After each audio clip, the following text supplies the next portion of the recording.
ایک تحریک چل رہی ہے وہ اسرائیل اور امریکہ کی مصنوعات کا بائیکاٹ کرنے، یہ بھی کچھ غیرت مند مسلمان ایسی تحریک چلا رہے ہیں اور سنا ہے کہ اس کا کچھ اثر بھی ہو رہا ہے۔ اس میں ایک بات مجھ سے بار بار پوچھی جاتی ہے، وہ یہ ہے کہ یہاں پر جو فرنچائز ہیں جیسے میک ڈونلڈ ہے یا کے ایف سی ہے یا اس قسم کے جو کمپنیاں ہیں جن کے کھانے جن کی غذائیں وغیرہ بکتی ہیں، اس کے جو مالک ہیں وہ مسلمان ہیں، پاکستانی ہیں۔ البتہ چونکہ فرنچائز کا انہوں نے معاہدہ کر رکھا ہے، لہذا 5% یا 10% آمدنی کا حصہ وہ ان کمپنیوں کو جاتا ہے۔ تو اگر ان کا بائیکاٹ کیا جائے گا تو خود ان مسلمانوں کو نقصان پہنچے گا جو کہ فرنچائز لیے بیٹھے ہیں۔ تو میں اس کے جواب میں ایک بات عرض کرتا ہوں، وہ یہ کہ یہ مسئلہ فتوے کا نہیں ہے، یہ ایمانی غیرت کا مسئلہ ہے، غیرت ایمانی کا مسئلہ ہے۔ کسی مسلمان، کسی غیرت مند مسلمان کو یہ گوارا نہیں ہونا چاہیے کہ اس کی آمدنی کا 1 پیسہ بھی کسی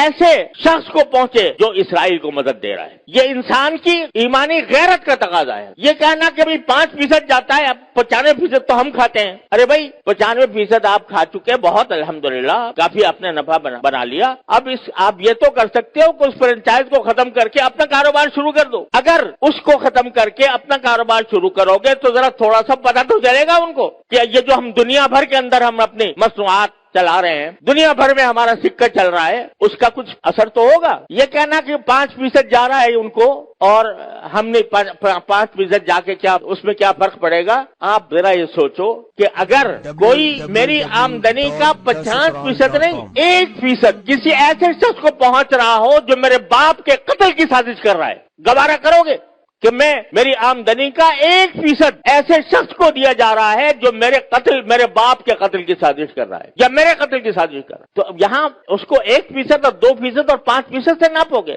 لوگ فتوے کی بات کرتے ہیں، یہ فتوے کا مسئلہ نہیں ہے، یہ ایک غیرت ایمانی کا مسئلہ ہے، اور اس غیرت ایمانی کے تحت یہ میں سمجھتا ہوں کہ کسی غیرت مند مسلمان کو اس کا اقدام نہیں کرنا چاہیے۔ لہذا یہ بھی اس کوشش کا ایک حصہ ہے۔ اور اس وقت یوں سمجھو کہ میں تو یہ سمجھتا ہوں کہ ایک لحاظ سے پوری امت مسلمہ حالت جنگ میں ہے، پوری امت مسلمہ حالت جنگ میں ہے، کیونکہ یہ حملہ صرف فلسطینیوں پر نہیں ہو رہا، معال کار اس کا اثر پورے عالم اسلام پر پڑنے والا ہے، لہذا حالت جنگ میں ہے۔ جب اس حالت جنگ میں ہے تو جو لوگ عالم اسلام کے خلاف یہ سازش کر رہے ہیں ان کو کسی طرح بھی نفع پہنچانا، چاہے وہ 1 پیسے کا ہو، یہ ایک مسلمان کی غیرت کو اسے گوارا نہیں کرنا چاہیے۔ لہذا میں اس بات کی حمایت کرتا ہوں کہ ایسی چیزوں کا بائیکاٹ کیا جائے جس کا فائدہ ان طاقتوں کو پہنچ رہا ہے۔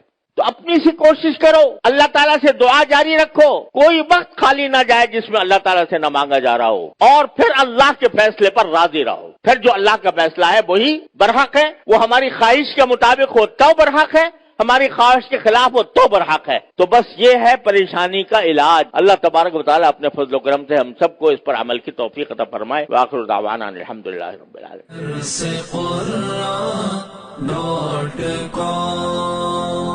www.darsequran.com